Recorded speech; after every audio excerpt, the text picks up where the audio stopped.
এক গ্রামে বাস করত এক দয়ালু কৃষক। নাম তার রতন। রতন খুব কষ্ট করে মাঠে শস্য ফলান, কিন্তু তার গোলাঘরে ছিল এক দুষ্টু ইঁদুর, যে রোজ রাতে এসে শস্য চুরি করত। ইঁদুরের উৎপাতে রতন খুব চিন্তায় পড়লেন। একদিন তিনি ইঁদুরটিকে ধরার জন্য একটি ফাঁদ পাতলেন। রাতের বেলা ইঁদুরটি ফাঁদে ধরা পড়ল।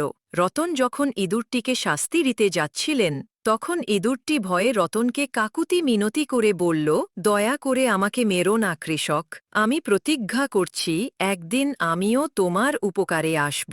রতন ইঁদুরটির কথা শুনে হেসে উঠলেন। একটি ছোট ইঁদুর তার কি উপকার করবে? তবুও তিনি দয়াপরবশ হয়ে ইঁদুরটিকে মুক্তি দিলেন। কিছুদিন পর রতন রাতে তার জমিতে কাজ করছিলেন। হঠাৎ তিনি পা পিছলে একটা গভীর খাদে পড়ে গেলেন। তখন চারদিকে ঘোর অন্ধকার, আর কেউ তার চিৎকার শুনতে পাচ্ছিল না। ঠিক সেই সময় ইঁদুরটি তার কাছে এলো। সে রতনকে দেখে তাড়াতাড়ি তার সব বন্ধু ইঁদুরদের ডাকল। সবাই মিলে খাদের ধারের শক্ত দড়িটা কেটে দিল। দড়িটা কেটে রতনের নাগালের মধ্যে চলে এলো। রতন সেই দড়ি ধরে খুব সাবধানে ওপরে উঠে এলেন। রতন দেখলেন, ছোট হলেও ইঁদুরটি তার উপকার করার প্রতিজ্ঞা রেখেছে।